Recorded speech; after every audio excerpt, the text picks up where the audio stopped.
merupakan peristiwa terbesar hingga detik ini untuk abad ini. Ini adalah satu peristiwa besar yang dihadapi oleh peradaban manusia hari ini. Kalau kita coba hitung dari 7 Oktober 2023 hingga sekarang 27 Juli 2025, maka ini adalah hari ke-568 dari genosida yang sudah berjalan. Ada 60.000 korban yang sudah syahid, 18.000 diantaranya adalah anak-anak. Kalau pakai narasi atau penggambaran yang lebih memudahkan bagi kita memahami, setiap harinya ada sekitar 1 kelas penuh anak-anak, karena 27 orang anak per hari yang meninggal. Itu adalah setara dengan kalau kelas hari ini ada di sekolah-sekolah itu 1 kelas full.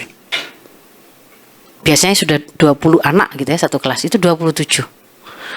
Kemudian kalau pakai menitan kita per 12 menit ada 1 orang saudara kita Palestina, saudara kita di Gaza yang syahid, dibunuh. Lebih dari 80% infrastruktur hancur, dan itu tidak hanya mengenai infrastruktur yang berkaitan dengan perang, tidak, tetapi yang menyangkut hajat hidup manusia, rumah sakit, pendidikan, sekolah. Ada penargetan sistematis terhadap para korban dan fasilitas sipil, bahkan ada polanya. Ada pola pembunuhan pada anak-anak itu, pada korban-korban yang dibunuh ketika mereka mengambil bantuan makanan itu. Pekan ini itu tembakannya mengarah kemana? Ke kepala. Pekan berikutnya ke dada. Pekan berikutnya alat kelamin. Ada pola yang mereka buat. Kalau kemudian kita bandingkan dengan Yogyakarta, saya tadi sempat mencari begitu ya, supaya bisa terasa feel-nya ibu-ibu yang ada di sini. Kalau ibu-ibu tinggal di Yogyakarta, tempat kita hari ini sedang melakukan diskusi ini secara offline, maka jumlah penduduknya kalikan 5, tinggal di area yang kalikan 11 kali lipat, masih besaran Gaza. Gaza itu sebesar Surabaya. Jadi jumlah penduduknya kalikan 5, areanya luaskan 11 kalinya, tetapi lebih dari 80% semua area itu dibombardir. Jadi kalau kita hari ini ada di sini, kita mengira ini area aman, tidak ada area aman. Mau ke masjid, mau ke sekolah, mau ke tempat lapang, mau ke pinggir pantai, semuanya dibombardir karena lebih dari 80%. Dan itu kalau kemudian kita bandingkan misalkan dengan korban perangnya Amerika dengan Vietnam, 58.000 mereka, tetapi itu 20 tahun. Sementara di Gaza itu 60.000 sudah melampaui jumlahnya, tapi dalam jangka waktu kurang dari 2 tahun. Dan yang lebih brutal lagi hari ini, membedakan dengan pembantaian atau tragedi-tragedi sebelumnya adalah bahwa hari ini dunia menyaksikan genosida di Gaza itu secara live. Secara live, ibu-ibu.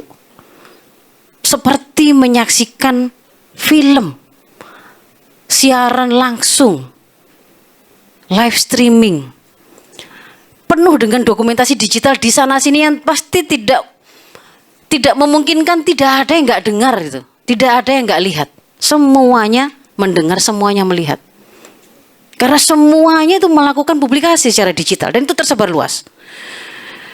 Secara personal, ibu-ibu saya ingin aja ibu-ibu coba lihat ya. Kita bahkan menyaksikan bagaimana perubahan respon saudara-saudara kita di Gaza kepada kita kaum muslimin maksudnya.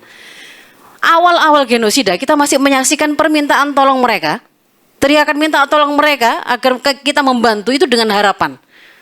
Kelihatan sekali masih ada harapan, saudaranya akan menolong. Berikutnya kita bergeser, mulai kemudian kita melihat kayaknya mereka sudah lelah teriak-teriak minta tolong, nggak ada yang menyambut, mulai ada nada kekecewaan di sana. Kerasa sekali. Berjalan kemudian, tidak lagi kecewa ibu-ibu. Kalau ibu-ibu lihat, kalimat-kalimat mereka berubah menjadi bentuk mulai ada kemarahan. Ya Bu. Bahkan kalau kepada penguasa-penguasa Arab, lafaz mereka sangat sorry. Mereka tidak sudi dibantu oleh mereka, tidak butuh kalimat itu begitu. Cukup Allah dengan menafikan para penguasa Arab itu secara sorry. Dan hari ini kemudian mulai bergeser berikutnya Bu. Tidak sekedar marah tapi kemudian mengancam. Ada nada ancaman di dalam doa mereka, dalam kalimat-kalimat mereka. Anda semua akan menjadi musuh kami di hadapan Allah. Bayangkan. Kalau kalimat itu disampaikan ke orang yang beriman. Anda musuh saya loh ya. Anda musuh anak-anak yatim. Anda musuh para janda-janda. Anda musuh orang-orang yang terluka. Anda di hadapan Allah.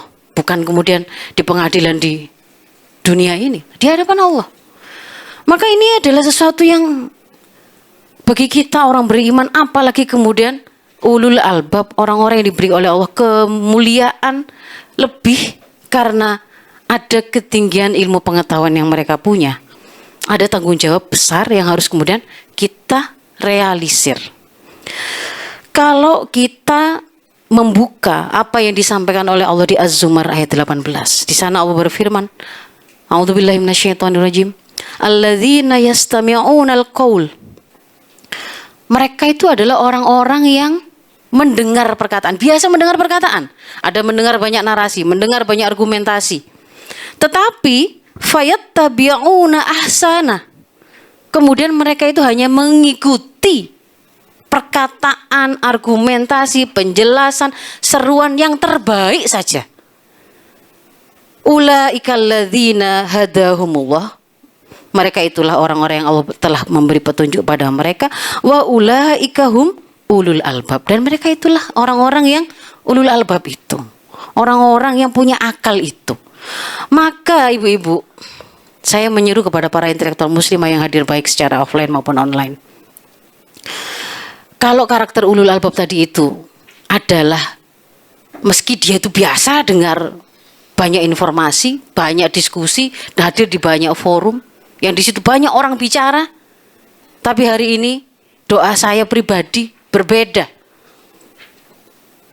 Di situ ada tuntutan kalau memang kita adalah ulul albab, kita hanya akan mengikuti argumentasi terbaik, kesimpulan terbaik, seruan yang terbaik, bukan sekedar terima asalkan itu terkesan ilmiah, asalkan itu kemudian diserukan oleh pakar tertentu. Tidak, Anda dengarkan. Maka untuk bisa ketemu dengan kebenaran itu, mari luruskan niat, bersihkan hati, supaya forum kita ini, majelis kita ini, pertemuan kita ini, itu tidak hanya menjadi sebuah forum yang bahkan oleh wartawan atau jurnalis Gaza itu sudah digambarkan. Hari ini Gaza sudah tidak butuh ada gambar HP, ada gambar orang orasi, ada gambar orang itu demo, ada demonstrasi, pidato. Tidak butuh itu sudah.